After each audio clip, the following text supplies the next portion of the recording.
Oh my gosh, it's episode 40. Welcome back to Movies You Missed, everybody. V, how are you today? I'm great, John. And how many cups of coffee did you have today? None. I don't drink caffeine at all. That- Medically, I'm not allowed to. That's right. Me either. I forgot you weren't allowed to. Yeah, I certainly feel like crap if I ever drink caffeine because of my heart condition as well, so I get it.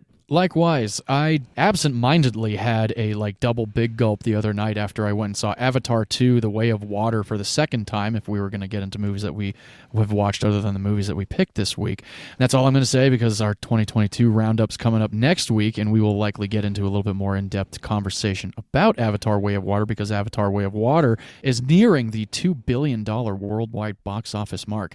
No, that's awesome. And do you want to talk about the other movie that you saw this week? Boy, do I ever. And this is another one of those moments where I should have seen this movie in theaters. And I had always said to you, V, over the last few weeks or even months, I was like, I'm going to go and see this movie today. And then something came up where I was unable to go.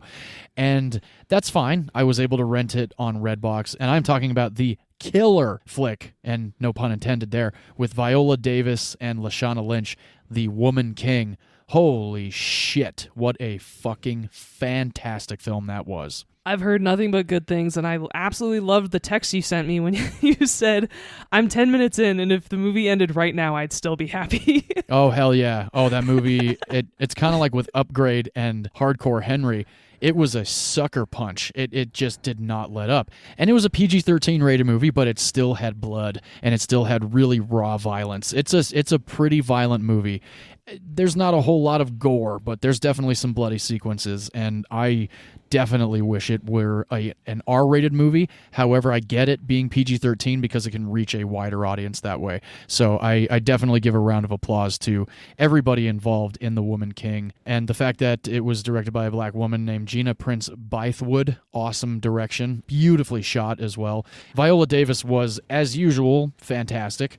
And this other actress, Lashana Lynch, oh my gosh, chills thinking about it right now. Just a killer performance. That is so cool, and I know how much you love female-led ass-kicking movies. Hell yeah. So that's right up your alley. But yeah, the range on Viola Davis to go from Doubt with Meryl Streep, where she's in the movie for just a minute, and she's this meek, very scared character, to now what you're saying with The Woman King, being a leader and just totally kicking ass. Oh yeah. God, this is why she wins Academy Awards and is nominated so often, because she's amazing.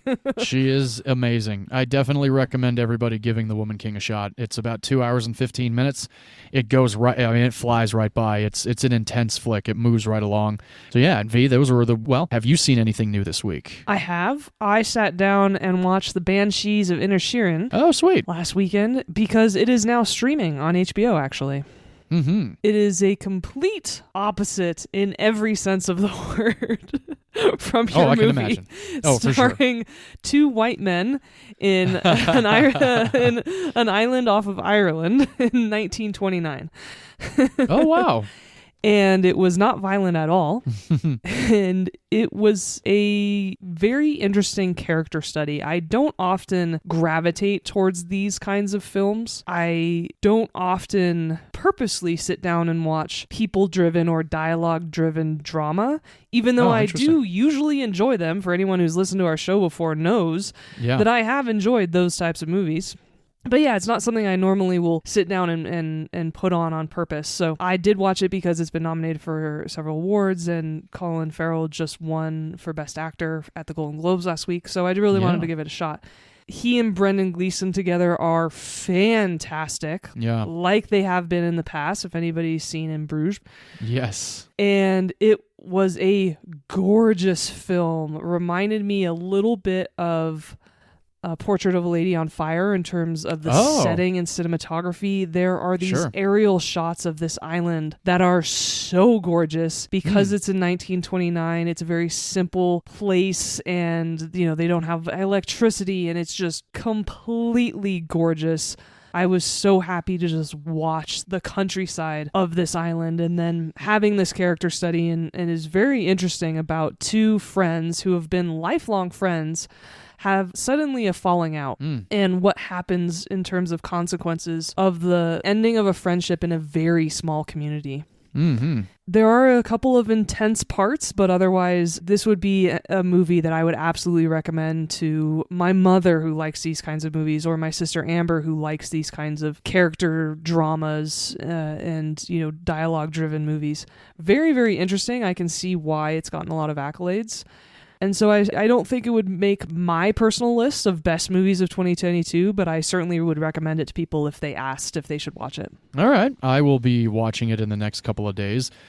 Because you and I both have quite the list of movies to get through before our next episode and our 2022 roundup. Yes, and so I know we usually talk about this at the end of the episodes, but next week we are doing a 2022 recap. So we are going to be listing and discussing the movies from 2022 that you should either skip altogether, that were worth recommending, and then also the ones that are absolutely unmissable in our minds.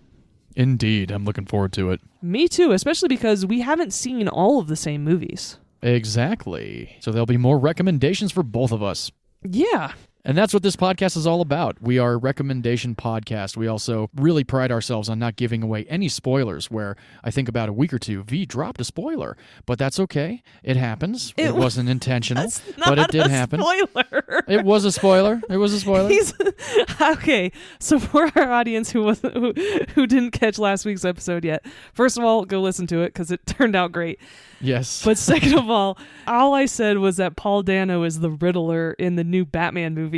John, yeah, but I didn't know that, so you spoiled it for me. That's not a plot, though. No, it's true. That's very true. Yeah, I guess the spoiler term can be very arbitrary. We're talking about plot here, people. Yes.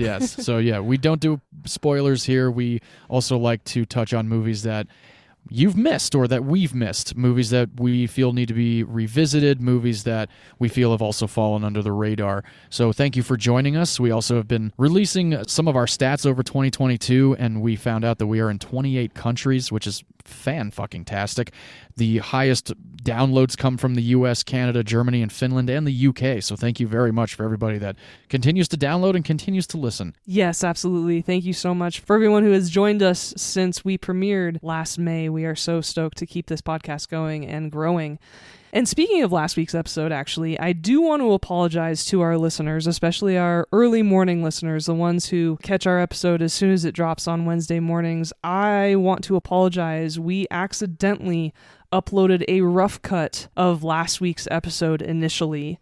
So for any of our early listeners who did not get any audio clips from the movies in that episode or caught a few of our bloopers that were left in there, we apologize. We did upload the finished product of that episode that afternoon. So for any of you who didn't get a chance to listen to the final product and instead were given a rough cut, first of all, we are very, very sorry. We also want to let you know that the final cut is now published, and so if you want to go back at some point and give that episode another chance, please feel free to do so. Absolutely, and it was a lot of fun last week's episode. Yes, it was. I loved having our discussions about Batman. It was my favorite episode of 2023 so far. Oh, awesome. It was only our second one. Exactly. So without further ado, Vee, I believe you kick us off this week since it is an even episode. It is, and I do. And once again, we are showing the tenure of our friendship because there are a couple of coincidences that happened with our movie picks this week. Yes, indeed. Are pretty awesome and hilarious. So we originally just picked two movies that were from the 60s and 70s. We wanted to pick classic movies again for this episode. And without further ado, I picked The Apartment with Jack Lemmon and Shirley MacLaine. And when John told me his pick, he's like, oh, mine stars Jack Lemmon too. Okay, great. And then we both start watching each other's movies and we go, oh wait, these were both directed and written by Billy Wilder too. Yes. So awesome. Oddly, yeah, it's so strange how that really happened that way. It just worked out.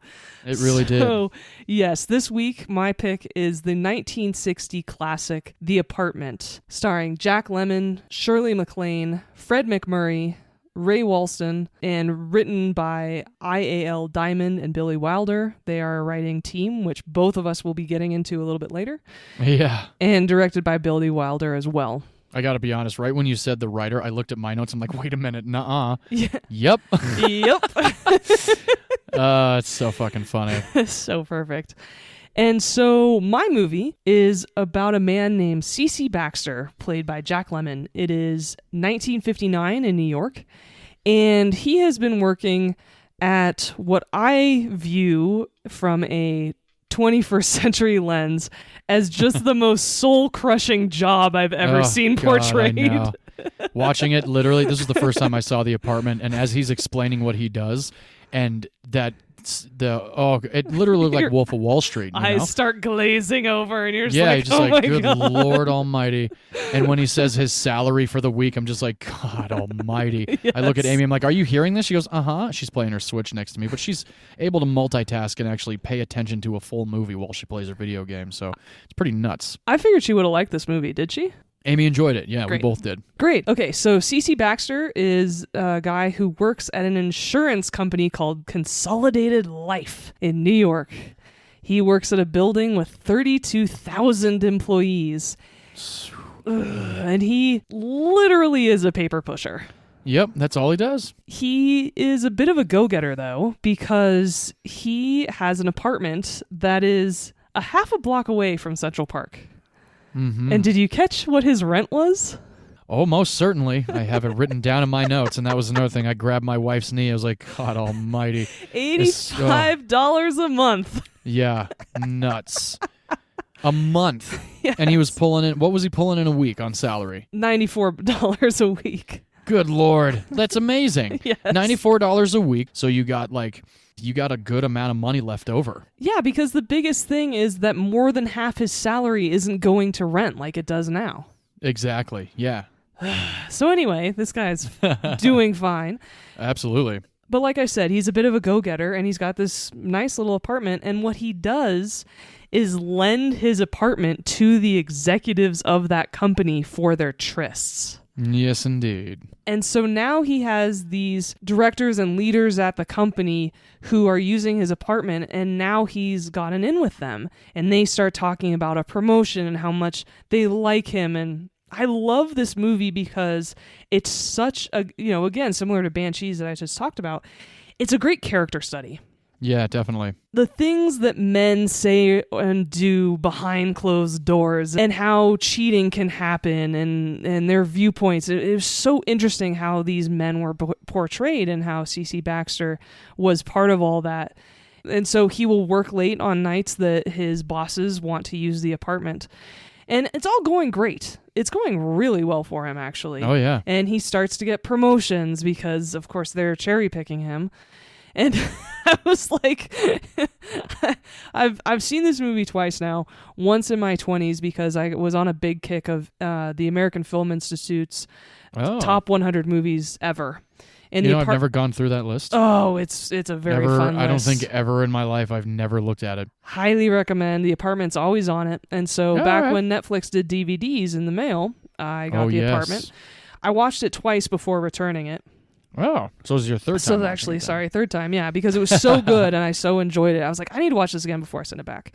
Nice. When we were talking about classic movies, I was like, you know what? I need to throw this on, especially because how much I love Shirley MacLaine. Oh, yeah. And so one of the biggest things I recognized in this movie, especially now as an adult with a lot of work experience, I was like, you know what? That's exactly how people get fucking promoted too. Oh, yeah. Absolutely.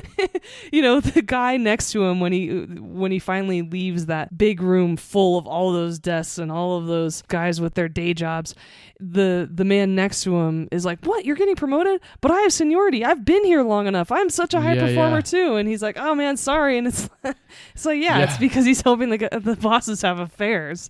Yep. So classic. I love when C.C. Baxter gets that call to go up to the 27th floor and the guy next to him who has the seniority is like, 27th floor, are you getting promoted or are you getting fired? That was pretty good. Because it's always, you never know, of course, in any day now, it's like, oh, hey, let's have a conversation. Let's have a meeting. You're like, okay. Yeah, totally. Am I here or am I gone? Well, and Jack Lemmon, and one of the reasons I fell in love with him and just really love him as an actor is because he has such charm. The camera work in this movie is great because there's so much going on, like just in just about every scene. You know, there's not one real boring moment in this movie, and just a movie like this shot in 1960. A lot of people have that mindset of like, oh, it was shot in 1960. They didn't know a thing back then. That's completely untrue. You know, like there's definitely a lot of really cool camera work going on in here and cinematography, and I liked that about this movie the most, I think. Awesome. Next to the performances, of course. You know, the Yes. performances were great. Yes, I will tell you that this movie is absolutely meticulous, and I'll certainly get into that in a little bit when I'm talking about trivia. Can't wait. And so as C.C. Baxter, played by Jack Lemmon, is lending his apartment out to these guys, he gets called up to the personnel director, who starts really giving him a hard time. He's like, Sonny, I've been hearing some rumors, and he's like, what happened to the last guy in personnel who I caught doing something shady? He was running a betting ring, and now he's in jail. And Jack Lemmon's like, oh man, I'm not running a betting ring or anything like that. I don't know what you're talking about. And the personnel director backs him into a corner, and finally C.C. Baxter admits to what's really going on. And he's like, man, I swear it's just, 4 bad apples. These are these 4 directors that are using the apartment. These are 4 bad apples out of 32,000. That's actually pretty good odds. And the personnel director named Mr. Sheldrake, there it is, gets to the point in the conversation where all of a sudden he's giving Baxter hints. And as the audience and as the viewer, you start to realize, oh, he wants to use the apartment too. Yep. And so then Baxter catches on, and he's like, oh yeah, what's 5 bad apples? That was so good. I love that moment because he's so nonchalant. He's like, oh, sure, sir. No, 5 bad apples. And he kind of catches himself, 'cause of course, now that there's that trust between each other, he feels he definitely can say whatever he wants in front of him, but he still is the head honcho. Yeah. So I thought that was great because that happens in life all the time when when you think you have that rapport with somebody so quickly that you're gonna try to jokingly insult them, and it doesn't always go the way you want it to. Too soon. Okay. Exactly. Yeah. And of course, this guy is basically the head of HR, which is so classic. Oh yeah. And again, he lends his apartment to another director, no problem. But the problem is that Mr. Sheldrake is having an affair with Fran Kubelik, who is one of the elevator operators at the company. And that was a really interesting part to watch in this movie, is that the women were really only allowed, very certain jobs. And, you're watching this, you're like, oh, they're only allowed to be operator elevators. And then you see a black man being a janitor, you're like, oh shit, well, they're limited to even less jobs than the women, which is such a bummer. And you're like, okay, well, yeah, this was 1960. Okay. Miss Kubelik is played by Shirley MacLaine, and C.C. Baxter has been flirting with her throughout the movie because every time he gets on the elevator, he talks to her, and he's a really nice guy about it. And unfortunately, he finds out that Mr. Sheldrake is having an affair with her, and she's the one visiting the apartment. And that really tears him up because Baxter has a thing for her. What plays out is how most affairs play out, which is the mistress asks the man to leave his wife. He promises for months that he will, and of course never does. Well, you know how it is. Sooner or later, they always give you a bad time. Oh, I know how it is. You see a girl a couple of times a week just for laughs, and right away, they think you're going to divorce your wife. Now, I ask you, is that fair? No, sir, it's very unfair, especially to your wife. And she gets really torn up about it, and the rest of the movie is really the consequences and the absolute mess that is made because of these affairs and how Baxter has to deal with them. And one of my favorite parts of how this movie is written is all of the cases of mistaken identity with him. Yes, definitely. And Jack Lemmon's physical comedy is fantastic. He is so funny in this movie with his quips, with the way he moves, with his double takes, with his face. Every part about his body is so funny and so well used for this character. And I'm always impressed by Jack Lemmon in this role. Oh, yeah, he was definitely a lot of fun to watch. And I haven't seen a lot of Jack Lemmon movies, and I know he did a lot. I just haven't really done a lot of Jack Lemmon watching. Yeah, me either. And so your movie was actually only the 4th or 5th movie I've ever seen of his outside of The Apartment. So I was really appreciative that I got another opportunity to watch one of his movies, especially as a young guy. Because, I was introduced to him as he was older from 90s movies, so watching him back in his heyday was so fun to do. I also think the performance by Shirley MacLaine is second to none. She was fantastic. She had a full range of emotions.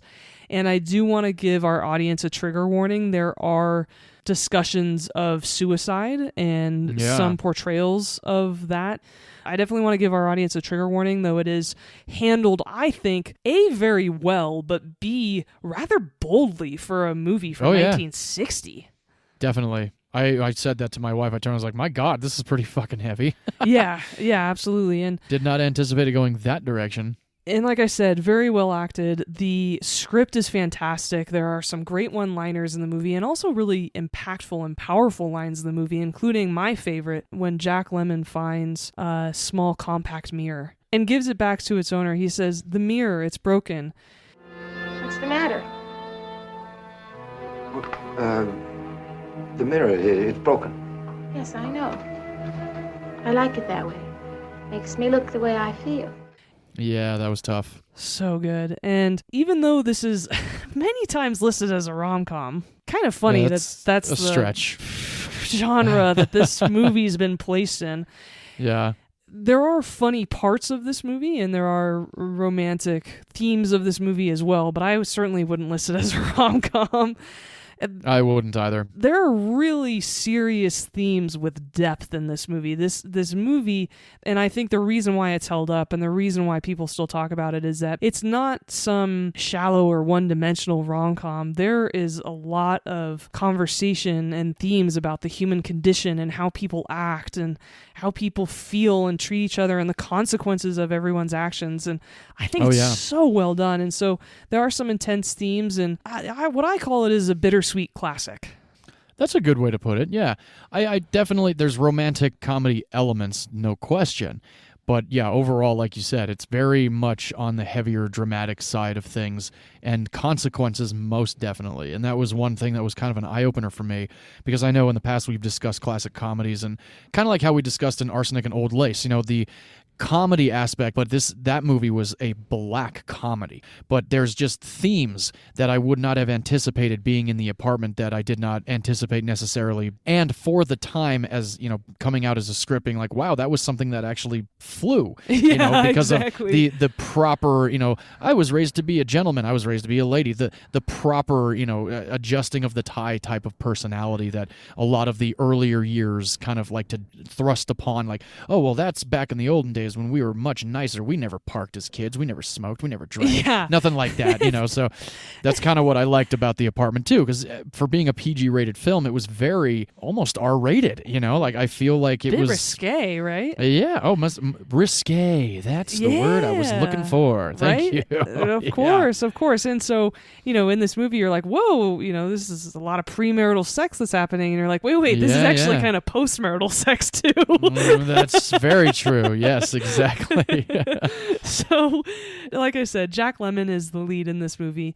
Some of the movies that I recognize him from and that I love him in, first, Glengarry Glen Ross. Oh, I've never seen that one. In terms of script, it's just fantastic, let alone being a great movie as well.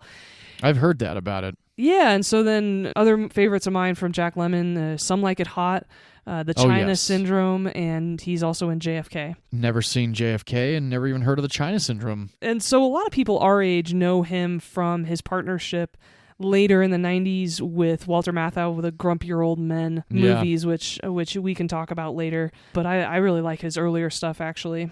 I've never seen a Grumpy Old Man movie. I never saw Out to Sea. I never saw Odd Couple. I never saw Dennis the Menace. I never saw.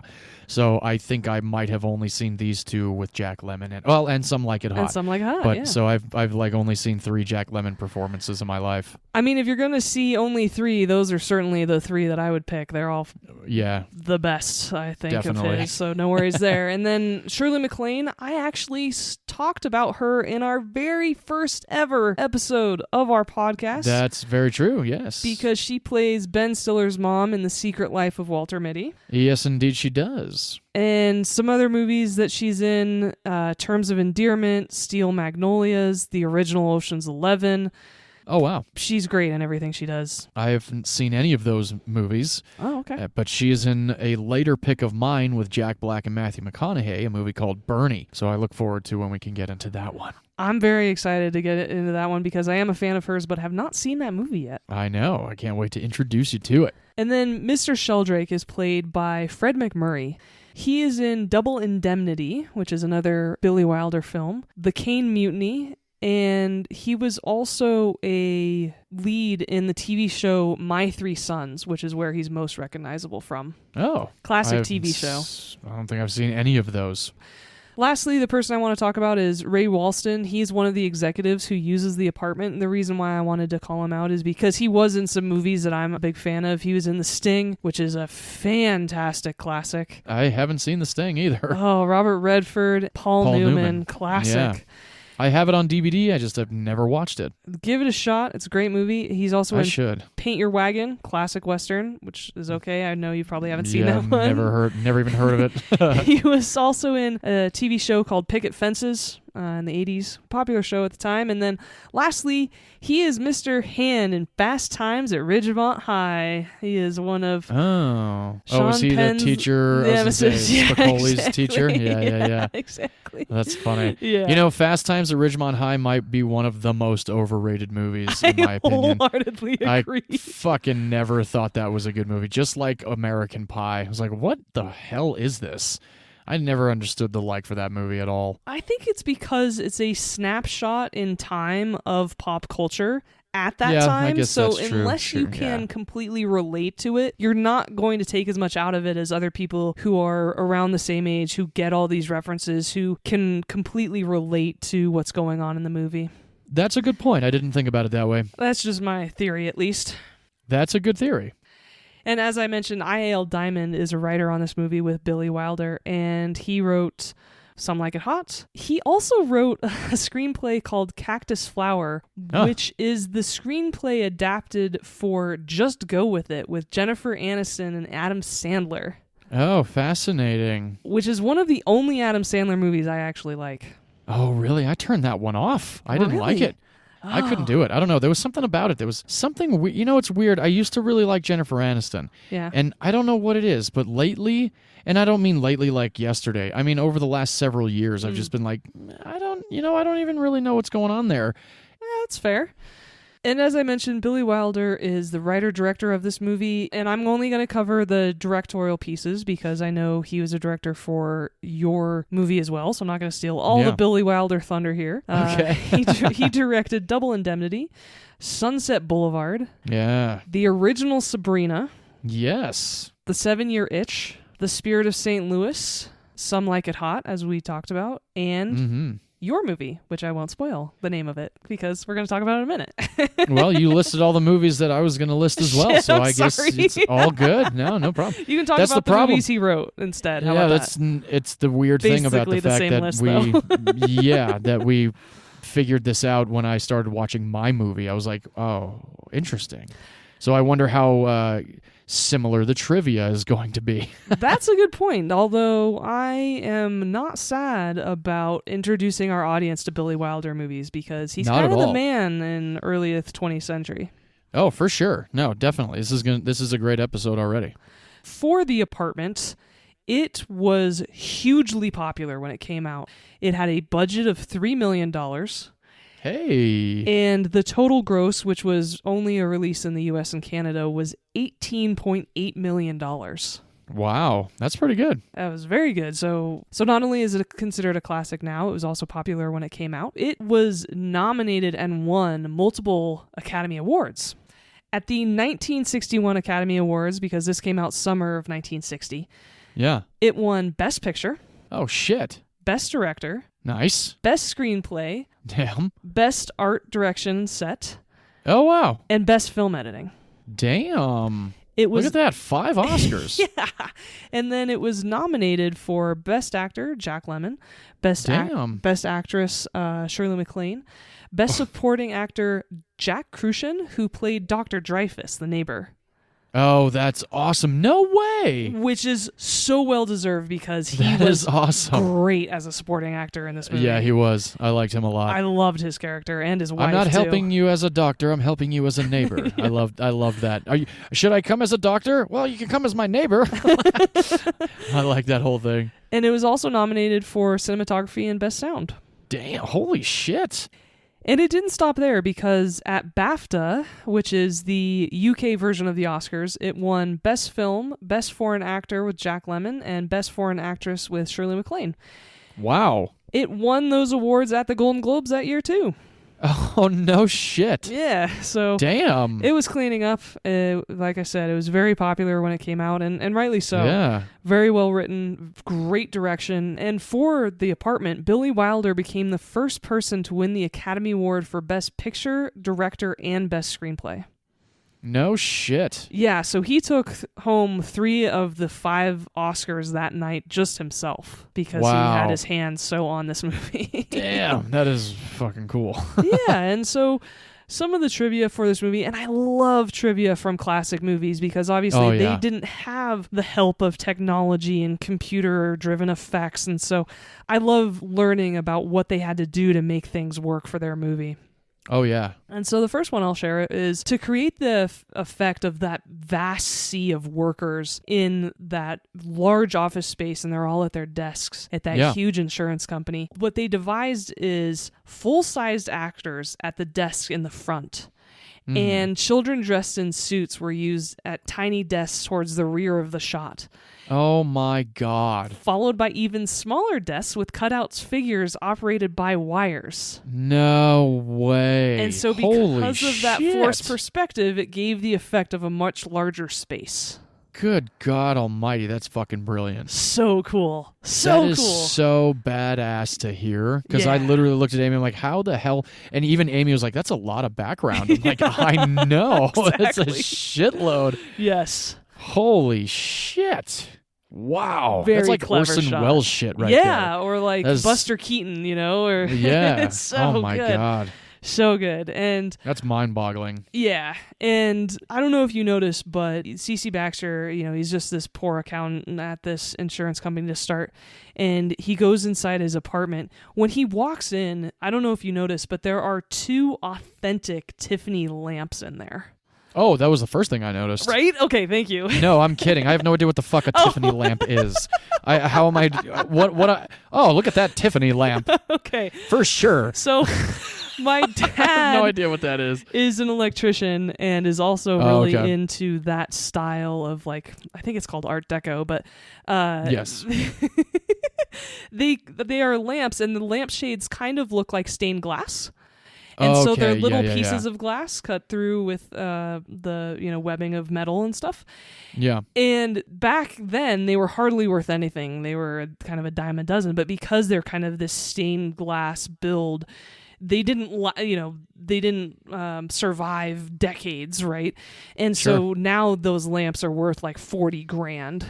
Oh my God. Yeah. Wow. And they're That's gorgeous. pretty wild. Yeah, very cool. You know what's interesting? This movie, now that you say that, because this movie's 1960, this movie's shot in black and white. I thought my first initial thought when CeCe Baxter walks into his apartment and he's cleaning everything up and then he sits down with his TV dinner, he starts watching TV. I'm like, what color is everything? Because when the Addams Family was shot back in the day in black and white, everything in the house was pink and bright colored so that it would read on black pink and white. And orange, Yeah, so it's like what color scheme is going on in CeCe Baxter's apartment? Because every time we're in the apartment, it is night. There's really very seldom is it during the day. Yeah, because you don't want to do shenanigans during daylight hours, right? No, of course not. Nothing good happens after 2 a.m., as so they say in How I Met Your Mother. Yes. And Shirley MacLaine was only given 40 pages of the script because Wilder did not want her to know how the story would turn out. Oh, cool. Which is so perfect because her character is very frazzled, very broken up and all over the place because her life is a bit in shambles. And so it kind of fits with that direction of her character that she shouldn't know what's going on in a lot of the script. So I really like that decision, actually. Yeah, that's pretty cool. And we know that a lot of directors do that these days. Case in point, Christopher Nolan only gives his actors certain sections of the script that they're shooting and does not really give them anything else. And the office Christmas party scene was actually filmed on December 23rd, 1959 to catch everyone in the right holiday mood, right? Yeah. And that that Christmas party reminded me of the Die Hard Christmas party. There's a bit of debauchery going on. Oh, hell yeah. Yeah, Cece's kicking out that couple making out. Yeah. And then as like the transition, the one girl's on top of the table, like taking off the pearl necklace and tossing it to somebody. Yeah, there's definitely that, what's the word? That horniness. Yeah, there's like over-the-counter amphetamines going around on that party. Oh, most definitely. Because it's back in the day. And definitely. the awesome thing is that Billy Wilder filmed almost all of that scene in a single take. No way. And it was the first take. He stated to someone, I wish it was always this easy. Today I can just shout action and stand back and let them go at it. Which was That is awesome. Which is unlike him because he was known for being incredibly meticulous, almost to the point of being uptight about his scripts and his movies. And he and I.L. Diamond would not allow even the slightest deviation from their script. And Shirley MacLaine actually had a lot of problems with this because she does a lot of ad-libbing with her acting. And she was forced to do a scene in the elevator 5 times because she kept missing one word. Oh, wow. Well, maybe he was what Kubrick took after. Right, then. Exactly. Yeah. And the flip side of that, though, because for me, what I start hearing from that is someone who's been on set is like, oh my God, these days would be so long, and I bet the shooting schedule would take forever because this guy is so uptight about everything, and we can't move on to the next scene. Ugh, that would suck. But Jack Lemmon actually told a story later in life of how Billy Wilder kept his film editor on set with him at all times as an associate producer.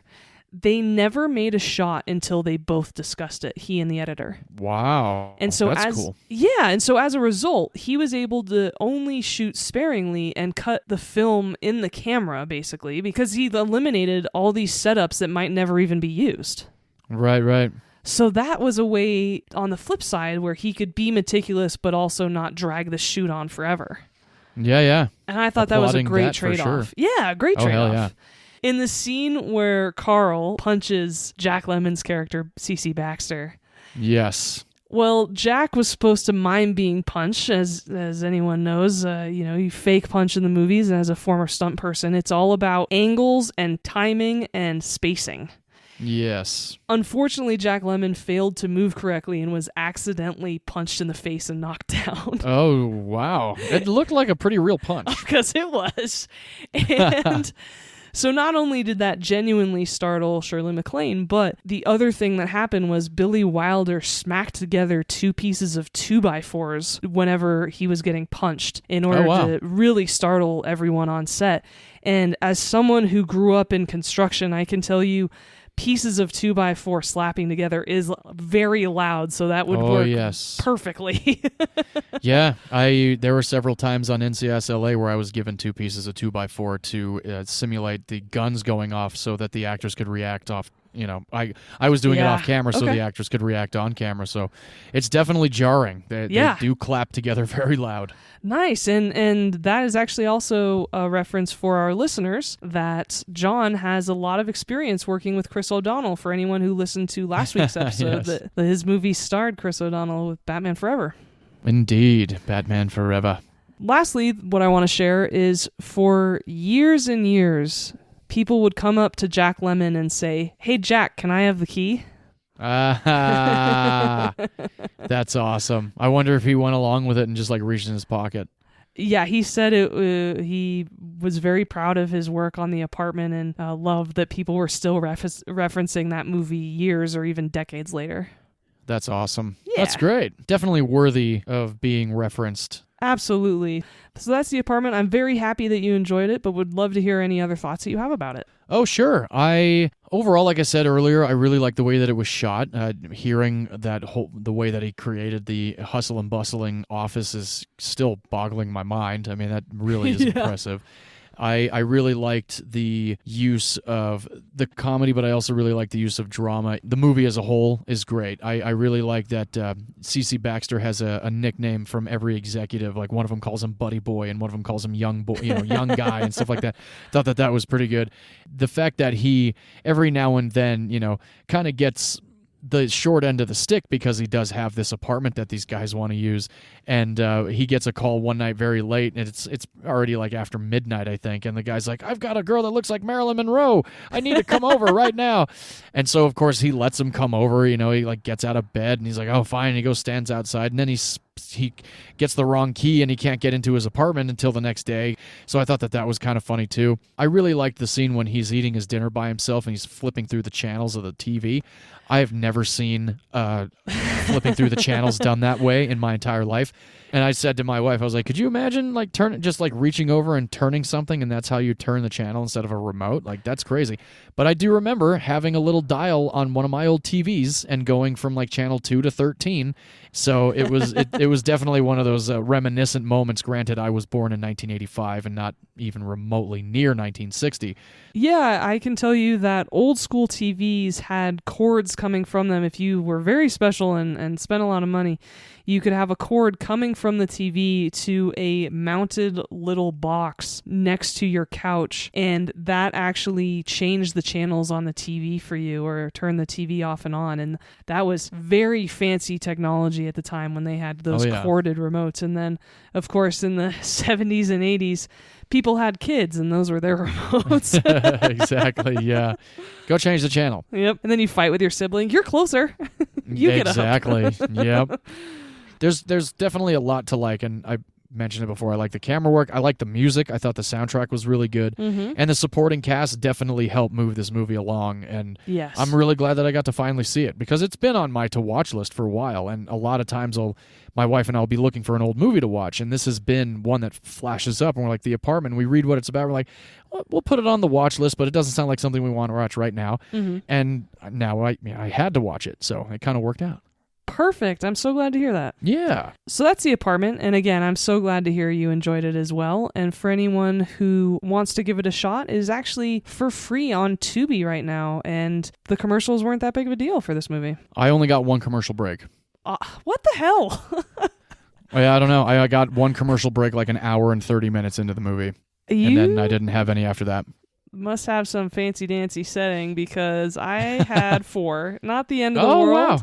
wow. Weird. Gave me an opportunity to get up and give my dog a treat, get some more water, not a problem. Sure. But again, it didn't disrupt the flow of the movie at all, so you can certainly watch it for free on Tubi if you wanted to. Definitely. All right, so with that, I think we'll pass it over to you and our next Jack Lemmon, Billy Wilder movie. Indeed, and I'm excited to talk about it, because this film is a movie that I saw when I was in my early 20s. I was living in a closet, studio-sized apartment in North Hollywood, California.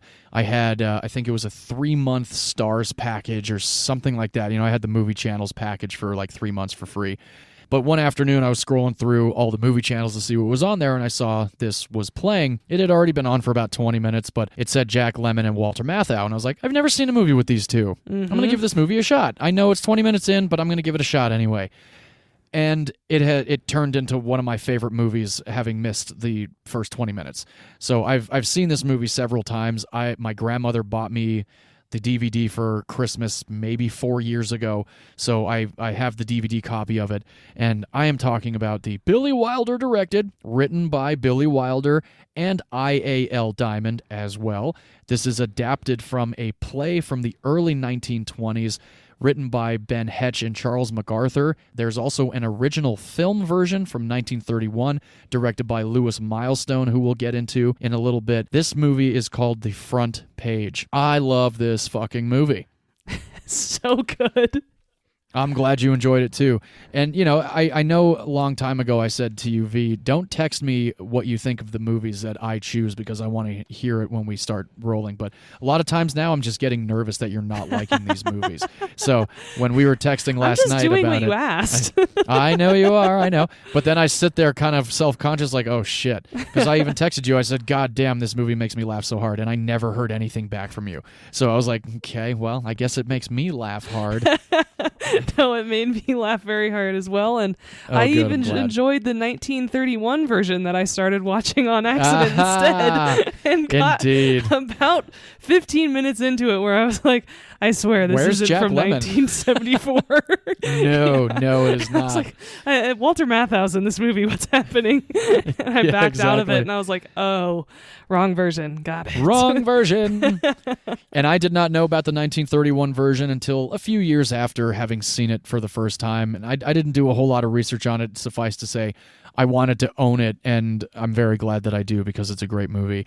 So let's get into what the front page is all about. Again, mentioned it is based on a play from the 1920s, the 1931 original black and white version, and now this movie came out in 1974. So this movie is 14 years after The Apartment, after Billy Wilder and Jack Lemmon worked together, which they did several times throughout their career. This film is set in June of 1929. It is set mostly in a press room at a government courthouse building in Chicago.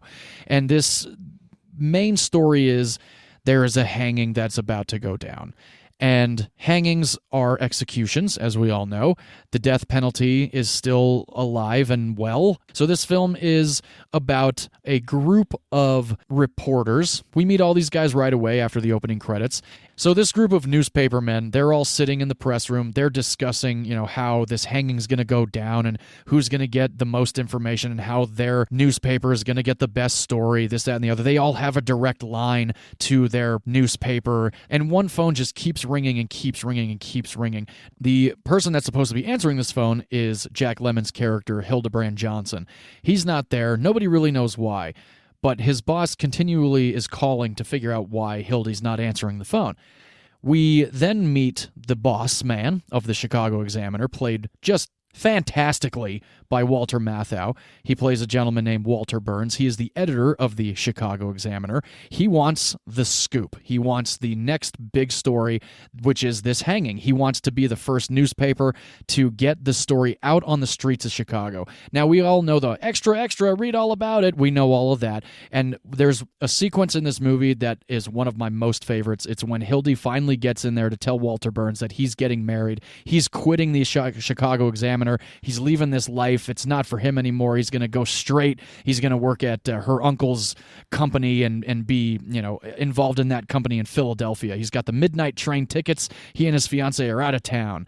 And his fiancée is played by a very young and good God, golly, gorgeous Susan Sarandon. Yes. She plays Peggy Grant, which is kind of funny because every time I watch this movie and I hear Peggy Grant, I think Peggy Brandt from The Mask with Jim Carrey, but we'll talk about that maybe when we do The Mask. So Hildy's telling Walter, I'm out. Walter's like, not until you give me this next story. You can leave, but I need this story. This is my idea. You're going to go to the hanging. You're going to put this little camera apparatus on your leg. Right when the noose gets clicked, you're going to hit the button. As you hit the button, somebody's going to grab this at 7:02 from you. At 7:13, the picture's being developed. At 7:22, the print and copy is getting printed onto the newspaper. At 7:48, the paper's going out to the street, and at 8:02, the scoop is released. The Chicago Examiner has the scoop, has the best story in town about the execution of this guy. We find out this guy's being executed because he killed a cop. That whole moment that Walter is explaining to Hildy just how quickly they're going to get the first newspaper story out about this execution is one of my favorite parts of the movie. And not only that is that sequence, and like The Apartment, this movie is shot very well. Mm-hmm. And there's one moment in Walter's office. Behind Walter, you can see the Chicago Examiner on the windows. But when we turn around, Chicago Examiner is being perfectly shadowed on the couch. And I just thought that was fucking brilliant. And, that's life. Whenever the sun sets, there's going to be stuff like that. And I just thought that the way that was used was really, really cool. It really brought like the authenticity of life into that scene. So Hildy is just he's not really even interested in Walter's ideas about any of this. He keeps telling Walter that his fiancée Peggy is an organ player down at the local theater, and she's, the most beautiful girl in town, and she's going to go straight. He can't wait to marry her. Goodbye, Walter. Goodbye, Chicago Examiner. See you later. Walter's not having any of this. Walter decides that he's going to be a little bit of a snake and go see Peggy and try and get Peggy to break up with Hildy because Walter just needs this fucking story. He needs Hildy to do it. That's the other thing. Hildy is like the master reporter at the Chicago Examiner. That's one thing I neglected to mention earlier. Hildy's the man. Hildy's the one that writes, the best copy. He gets the 1,200 words out real quick and beautifully just written articles. So, there's a moment in this movie, Vee, I'm sure you noticed, where Walter Matthau, playing Walter Burns, walks into this theater, and he sees a poster of All Quiet on the Western Front. Mm-hmm. And he takes a star off of the All Quiet on the Western Front poster. The reason why there is a nod to All Quiet on the Western Front is because Louis Milestone, the director of the original 1931 version of the front page, directed the original All Quiet on the Western Front. That's awesome. Isn't that fucking awesome? Love it. I thought that was a great nod to the man. I also did a little research on Louis Milestone. Not only did he do the original version of All Quiet on the Western Front, he directed the original version of Mice and Men, based off of the John Steinbeck novel, and he also did one of the original versions of Les Miserables, which is pretty fucking awesome. Yeah, I mean, quite the career for being, again, the Classics. 1930s, and going back to the meticulous way that this film and your film was shot, this film was shot very similarly. Ralphie Winters actually had a rough cut of the front page done in 4 days because of the way that Billy Wilder shot the movie and being an in-camera editor. Yeah, and my buddies and I used to in-camera edit all the time, and God, it looked like shit. So the fact that Billy Wilder could do it with film and we couldn't do it with digital really says a lot. Yeah, that's a good point. More about him than about you, I promise. Oh, for sure, for sure. So Walter goes to see Peggy. Walter tries to tell Peggy this cockamamie story that Hildy is a flasher and he's some perverted guy and he I'm needs his to parole go. officer. Yeah, he's on probation, and she's like, probation for what? And he's like, well, did he ever tell you the story about when he was wearing the raincoat but only socks underneath? And again, I'm like watching this movie, and I've seen this movie so many times. It's just funny, like the subject matter that comes about in a PG-rated movie from the 70s, and it's like, wow, exhibitionist, nudity, flashing, and all this kind of stuff, and hanging, and it's like Sex workers. sex, exactly. Yeah, we'll get into the sex worker shortly here. So finally, another one of my favorite moments is Hildy calls Peggy while Walter is there. And Peggy's saying, I've got your probation officer here. He's saying that you can't leave the state and we can't get married. And he goes, what do you mean? What probation? What? Hang on a second. What does this guy look like? And he starts explaining him. And he goes, give the phone to him. So he starts like, just completely railing into him. Your probation officer is right here with me. Probation officer? I don't know any probation. He said what? Me? Oh, now, wait a minute, honey. What? Wait. Oh, what does this guy look like? Never mind. I'll describe him to you. About 6'3", huge feet, mean little eyes, and a nose like a pickle, right? You want to know who that is? You're not going to believe this. Walter Burns, that conniving son of a... Well, I better be running along now. I have a couple of other cases to look into. Just a minute. Hildy would like to speak to you. Later on, after Peggy and Hildy are convinced that they're finally out of the woods here, Hildy gets dragged back into this whole mess with this execution and writing the final scoop for Walter. And we're also introduced to a barrage of characters that are just a lot of fun to watch. After all of that, we get into an event where the prisoner has escaped. And now all of the newspapermen, including the sheriff and including the mayor, are all involved in this search to find this escaped prisoner. And it just becomes a really crazy comedy after this because there's so much fast, witty dialogue. It's so sharp. Again, Billy Wilder, IAL Diamond, they write great scripts. And I've also read that this script is very close to the original movie and very close to the play on stage. And a lot of times, some of the actors, especially the character actors, kind of wanted to go off the rails like Shirley MacLaine. The writers and director did not want any of that to happen, which is why the rough cut was able to get done in 4 days, because they really didn't have a whole lot of extra stuff that they had shot, which is just impressive. For being back then, you would think that you would want to shoot as much as you can, but the fact that Billy Wilder had it in his head to shoot smarter, not harder, Awesome. I loved reading that, and I loved hearing that about the apartment too. Oh, that's a good way to put it. Yeah, most definitely. And I know a lot of people definitely like to do that, but then there's times it's like, why don't we just get this shot, see what it looks like, later on in life. God, yeah, we've both been on those sets. Yes, we have. So that's pretty much the front page. A newspapermen trying to get a scoop on an execution happening in 1929, in the summer of 1929 in Chicago, and the cast of characters are people that you've all seen. You've definitely seen Charles Durning, and you've definitely seen Carol Burnett, and you've definitely seen Susan Sarandon. And Carol Burnett plays a prostitute who is a $2 hooker from Division Street, which she likes to remind the gentleman about. She is apparently involved with our prisoner, although not so much so that she was a part of this cop killing. You see this in movies all the time, true romance especially, the prostitute falling for the client, risky business, or Pretty the client Woman. falling for the prostitute. Exactly, Pretty Woman. So there's a little bit of that going on with Carol Burnett's character and the prisoner, played by Austin Pendleton. He is a great character actor. Who most people will recognize as the stuttering public defender in My Cousin Vinny. Oh, is he? I know that he's in My Cousin Vinny, and as our listeners and you know, V, that I have not seen that movie. So I do look forward to checking that out when it comes about. Yes, it's on my list. Carol Burnett plays Molly Malloy. She's a very loud, very wisecracking prostitute, completely loudmouth, doesn't give a shit. And I liked that about her character. She's and I haven't awesome. seen, she's great. She's so gung-ho that Earl Williams is innocent because she was with Earl Williams when it happened. So she is the witness, to all of these different stories that are coming about, because this movie, while being very funny, also touches on corruption in office very well. And I really liked the way that the mayor and the sheriff of the town were just fucking ball sacks. They sucked so bad. Oh, they They're sucked so bad. Such dicks. But going back to Carol Burnett as Molly Malloy, Carol Burnett hated her performance, as did critics.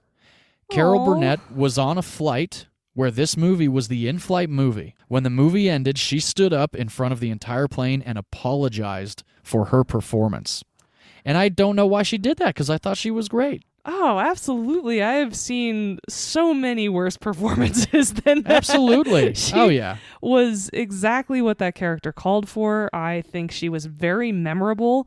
I enjoyed what she did and how she said it, and she certainly made me laugh. And as some of our listeners know, my grandfather and grandmother worked for Carol Burnett on the Carol Burnett Show. And Yes. we're great friends with her, and she is turning 90 in April. Good and Lord. I plan to send her a birthday card in honor of my grandparents, who unfortunately have passed, but I Oh. know they would have wanted to wish her a happy birthday, so I'm going to do it in their stead. Hell yeah, that's awesome. And if she does reply, you do let me know. Yeah, I will. I've only seen handful of episodes of the Carol Burnett Show, and I've seen her in a couple of movies, and she's definitely one of those comedians that was ahead of her time. Like she just was very, very smart businesswoman, very smart in the entertainment industry, and very memorable, like you said, to watch. And it's always funny too. And it's like you read certain actors hating certain performances, where actually later on in life they're praised, and it's like, oh no, I hated that. I can't even look at it. Like Ed Harris in The Abyss. You're just kind of like, dude, that movie was so fucking good and you were so great, and tell me about it. Oh, hell no, I'm not talking about that. Or Cary Grant in Arsenic and Old Lace. Exactly. Yeah, he hated his performance, Right? but Like, come on, yeah. it makes you sad because you're like, no, this was Yeah. amazing. You should love it. Everybody it's else crazy. did. Yeah, it's just like with anything in life. There's certain things that you like and you don't like about yourself. So that's vice versa with your friends and your family. It's crazy. Yeah, we both used to hate our voices, and then when we started a podcast, we realized they weren't that bad. I still hate my voice. One thing that I actually really liked learning was that this movie was shot in Los Angeles. The sequence where we meet Peggy while she's playing the organ at that movie theater was shot in the Orpheum Theater. I've been in the Orpheum Theater in downtown Los Angeles a few times. Same. Mind you, I was beyond high as fuck. I was and not. Every time that I went was for a different music act. My most memorable one was this Icelandic band called Moom. So it was really cool to see the Orpheum Theater back in 1974, set in 1929. The art direction in this movie is really awesome. So beyond the Orpheum Theater, the opening sequence of this movie at the newspaper was shot at the Los Angeles Herald-Examiner building in downtown Los Angeles. That was one of the last fully operating old-style printing presses still in use at the time this movie was in production. And the crazy thing about the Herald-Examiner building is I have been in that building 100 times, as most productions, the entire time that I was a first or second assistant director on feature films, we shot at the Herald-Examiner building on just about every level, even in the basement. And I have been in so many different rooms and seen so many old pieces of equipment and old prints of newspapers from the 20s and 30s and 40s and 50s that watching this movie and learning this makes me love this movie even more. Awesome. That's so cool. I thought that was fucking awesome. And I have pictures on my phone of some of the most interesting things that are on walls at the Herald-Examiner building. I just thought it was an interesting piece of history to find out that was still an operating printing press at the Herald-Examiner in the 1970s. And I've been in that building so many times 40 years later. And I really thought that was cool. That's super cool, and I loved the opening shot as well, especially because anytime I see printing presses in either period movies or older movies like this, I always think of how much hard work went into setting up the typeset. Oh, yeah, definitely. Yeah, that's very true. The opening is the newspaper essentially being printed, and it's really interesting seeing the photos that they used and the fonts that they used. And even Walter mentions to Hildy, Hildy says to him, do you want it at 160? He goes, 360. Put it in a big bold letters. It's just, there's so much great dialogue about being a newspaper editor, and it's really, you kind of get a better understanding, because there's also one point in the movie where we're in Walter's office and he's asleep on his couch. And then Hildy later on says to him, this life isn't for me anymore. I don't want to be like you 5 days a night. I'm sleeping on my couch. It's like, my gosh, that goes back to the entertainment industry. People will be editing a movie where they just bring a mattress into the editing bay and they don't leave for weeks. And it's just, that's how art goes. So one thing I mentioned earlier was when Walter is telling Hildy that he's going to wear this little camera apparatus to try and snap this picture of this hanging. And the reason why Walter wants this is because this would be the first ever printed photo of an execution done in a newspaper across the United States. The reason this is in this movie is because this is actually based on an actual event back in the day when an execution went down with an electric chair. And a reporter managed to sneak a camera in and get a shot of a then deceased inmate on an electric chair. That camera is now in the Smithsonian. Whoa. I know. This was also the third film that Walter Matthau and Jack Lemmon did together. They would go on to do 9 films together in their entire careers. And oddly enough, Jack Lemmon, Walter Matthau, and Billy Wilder did not get along during the production of this movie, swore to never work together again, but they did anyway for a movie called Buddy Buddy several years later. Wow. I know. It's so crazy, right? You're just like, wait a minute. The movie's so good. The chemistry's there. You'd think that the directing and the chemistry and the acting was all because everybody got along. It's not always the case, as we know with Batman Forever, Tommy Lee Jones and Jim Carrey. Well, that surprises me because 14 years earlier, Jack Lemmon and Billy Wilder had done The Apartment. Right. And he talked about enjoying his time on set, and he learned a lot about film and the industry from Billy Wilder. So I'm wondering if it was things had changed in the subsequent 14 years, or if it was the dynamic between the three of them that led to a bit of a souring. I'm not sure. There's unfortunately no special features on the DVD, so there's no behind the scenes or anything like that. And apparently, V, you had a tough time trying to watch this movie, so I do apologize to our listeners when I said it was on Tubi. Apparently, it's not anywhere streaming right now. Nope, the 1931 version certainly is. It's on Tubi and HBO and a couple other places. I ended up purchasing it, and you know what? I'm glad I did, because it is a great movie, and I will certainly watch it again. I laughed repeatedly during this movie. Oh, good. I'm glad to hear it. Interestingly enough, some of the sets were recycled sets from The Sting, and it's funny, too, because a lot of the actors in this movie were also in The Sting, just like in your movie. So there's just so many similarities today. Nice. I love it. I know, it's pretty wild. It's crazy to me that Susan Sarandon was in this movie. I think it was one of her first credits. She was only 28 Wow, really? We both really like learning trivia from our co-hosts as you talk about the movie, so I certainly didn't research anything about this except ages, only because I was super curious. I had never seen Susan Sarandon in a movie that early, and so I just had to look up their ages. So Sarandon was 28. Nice. Jack Lemmon was 49, and they were engaged. He was 49 when he made this movie? Yeah, My he was born in God. 1925. Wow. So Walter Matthau was like 52? Uh-huh. That's crazy. My gosh. That's nuts. I had no idea. And getting back to Susan Sarandon, though, she was staying at the Chateau Marmont in Hollywood during the production of this movie, and while she was asleep, her room got robbed. And she was so upset about it, she confided in Walter Matthau about it, and Walter Matthau lent her some money throughout the rest of the production so she could stay in Hollywood and finish the movie, because she, at the time, had pretty much gone broke from this robbery. Oh, that's a bummer. I know. Very, very lame. That, I believe, is where John Belushi died, right? That is where Belushi did die, yes. Okay. I've never been in the Chateau Marmont. I've driven by it thousands of times. Same. But the parking sucks, so I wasn't going to... So hard. I was not going to park and just walk around. Most things in L.A., actually. Just like everything else in L.A. Yeah. Indeed. So Walter Matthau, Odd Couple, Out to Sea, he was in Charade. He also is in a movie with Barbra Streisand where he sings horrendously called Hello, Dolly. At the same time, as horrendously as he's singing, it's somewhat charming. He's also in Dennis the Menace from the 90s and the film Bad News Bears, which a lot of people seem to like, and I just have never seen. So I'm also not a big baseball fan, but at the same time, we've gotten into it, how I guess I probably am a baseball fan. But yeah, I think it's one of those repressed things that I'm like, nah, I'm not really a baseball fan. But there is one movie that I did want to mention from Jack Lemmon's resume, and it's a movie called Missing with him and Sissy Spacek. This movie came out in the 70s. It's directed by a gentleman named Costa Garvis. And my buddy Kingsley actually was like, dude, there's going to be this like Q&A with this director. He directed this foreign film and he directed this movie that I've been wanting to see called Missing.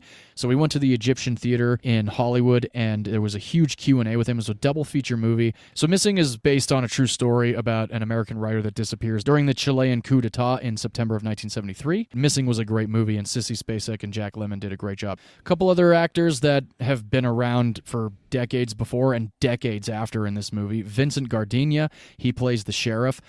One of the reasons why I loved this movie so much was because of him.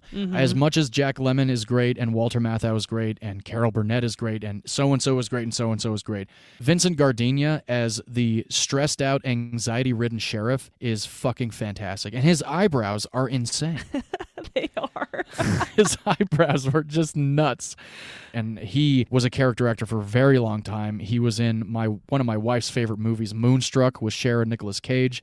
He was also in Little Shop of Horrors with Rick Moranis, and he was also in Heaven Can Wait with Charles Grodin and Warren Beatty, which is the original Down to Earth with Chris Rock and Bernie Mac that came out in like 2000-something. Then we have Austin Pendleton, who we mentioned before, My Cousin Vinny. He's also in A Beautiful Mind. He's also a voice actor in Finding Nemo. He plays Gruggle or Gurgle. I don't recall a character named Gurgle in Finding Nemo. No. I'll look that up. Yeah, same. He's in Short Circuit also. If anybody remembers the movie Short Circuit from the 80s about the robot, Short Circuit's a great movie. Another actor in this movie who I absolutely love is Charles Durning. Now, a lot of people may only know him as Pappy O'Daniel Governor in Oh Brother, Where Art Thou? But he is also in Tootsie. He's in The Sting, the Muppet movie. He is in Dick Tracy. Susan Sarandon, we've mentioned before, Thelma and Louise, Rocky Horror Picture Show. She's in The Client. She is in Enchanted. She's the spider in James and the Giant Peach. She's also in Alfie with Jude Law, which I think is a great movie, which is a remake of a Michael Caine movie. So this movie is just stacked. It really is. And we haven't said stacked cast in quite some time. But this is a movie of, I would say, two prominent leads. We got Jack Lemmon and Walter Matthau, and this movie is, we've said it before, the supporting cast carries this movie. Everybody in this movie is fantastic. There is nobody in this movie that you're like, I don't need that character. Everybody is good. Everybody says something funny, does something twisted or disturbing. This movie also has a discussion or two about suicide. So in a weird way, there's a lot of parallels going on in the apartment and in the front page. And I thought, after watching both of them. I was like, well, that's very kismet of both of us. Absolutely. Even though tonally they're very different, what a great pairing. Oh, yeah, definitely. And Gurgle from Finding Nemo is the purple skinny fish in the fish tank that has a ton of anxiety that's freaking out when the tank gets dirty. And Austin is perfect for that role, actually, now that I think about it. So kind of similarly to The Apartment, although this film was not nominated for any Oscars, it was nominated for Golden Globes. It was nominated for Best Actor and Best Actor, Walter Matthau and Jack Lemmon. Nominated for Best Director, nominated for Best Film, Musical Comedy. It lost to The Longest Yard. So it didn't really win any awards, and on the big awards anyway, but it did do fairly well and was very well received by the community. And again, I think it's a great fucking film.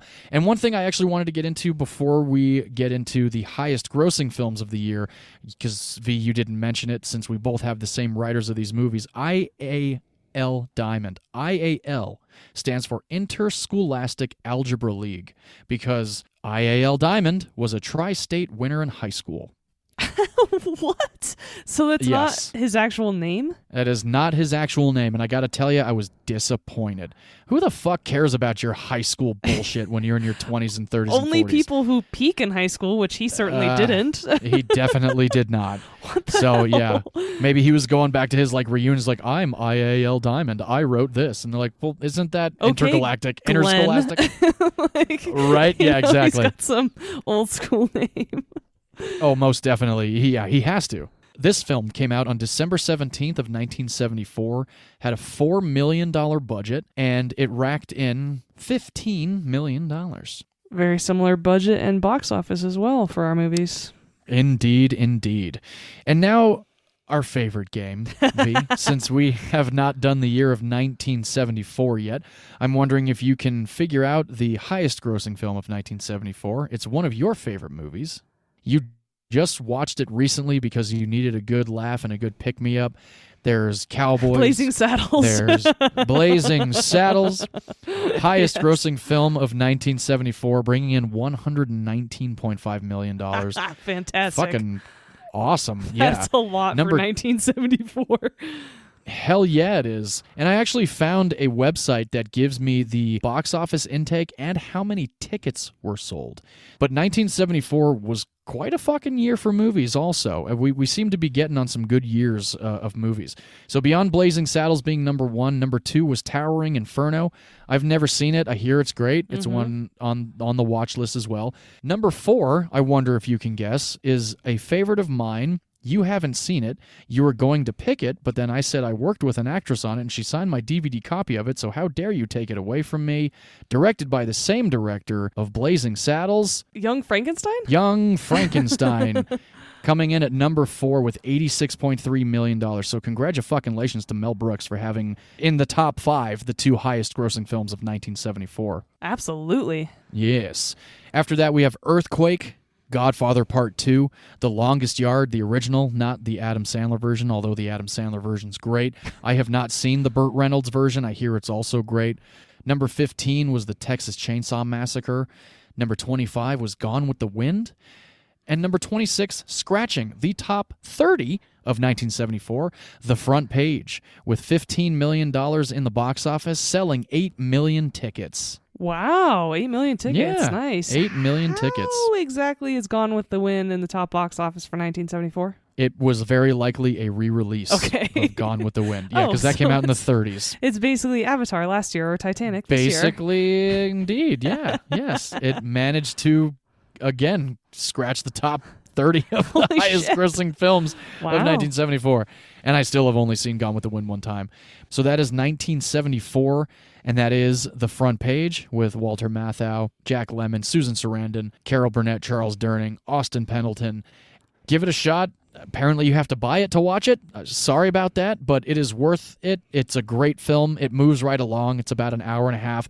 The final line of the film was actually not used in the 1931 version because it was too explicit, which I thought was hilarious because this movie is full of goddams and shit and all this other stuff. But the end of the movie is just wonderful. And I mean, I loved it so much. It is literally my just gosh. a great movie from beginning to end. And I'm so glad that I stumbled on it when I was in my 20s because I laughed so hard and I still do. And everybody is so good. And I love it. I love it. And I'm glad that you enjoyed it too. I absolutely did, and that's funny. That's another link for both of our movies. They both have fantastic last lines. Yes, they do. Yeah. That's great stuff. Yes, thank you Yeah. so much for introducing me to this movie. It wasn't even really on my radar. I know it's a classic, but good goddamn, I laughed so much and just really loved everything about this movie. I am glad to hear it. And would you watch the front page with your grandma? Oh, yeah, I definitely have. Yeah, it was one of those movies like, hey, Grandma, have you seen this? Oh, I saw it when it came out. Great, let's watch it again. And would you watch The Apartment with your grandma? Probably because it's a classic, even though it does have some pretty serious themes. I certainly would recommend these movies to anyone over the age of 16 because Definitely. of the topics discussed. Mm-hmm. Yeah, I think that's a good age range. And at the same time, 16 and above might be more interested in dialogue-driven films instead of, action-packed. Yeah, exactly. Most definitely. Well, all right. We usually, at this point, mention to our audience what we will be watching next week because we always enjoy when you follow along with us. However, next week is a special episode, as we mentioned at the beginning of the podcast. We are doing our 2022 recap. Yes. And we are both stoked to share with you the movies we loved, the movies that were meh, and the movies we hated last year. I am so excited for it because, thinking on it, I saw a lot of movies last year. Yeah, me too. And this is another reason I'm so grateful for this podcast. It is the most movies that I've seen in a single year in more than 6 years. Oh, wow. That's awesome to hear. Yeah. Love that. So yes, very much looking forward to next week, especially because we did see different movies last year in a lot of instances. Oh, yeah. Well, thank you guys very much for joining us on episode 40 here at Movies You Missed Podcast. If you are excited for the 2022 roundup, send us a couple suggestions. Maybe we have seen it, maybe we haven't, and it could be added to our list for the next week. Also, feel free to send us your favorite classic movie, maybe your favorite Shirley MacLaine movie or your favorite Billy Wilder movie. Please do. It's always good to have interaction with people on any form of social media. And you can find us at Movies You Miss Pod on all the social media or moviesyoumisspod@gmail.com. Yes, indeed. And with that, as always, we love to sign off with film is a form of art, and in all art, every opinion is valid, except if you think older movies are completely tame and totally irrelevant to life now. Love it. Fantastic. Truer words have not been spoken. Not yet on this podcast. Indeed. That's true, yeah. And with that, bye-bye, everybody. Cheers, everyone.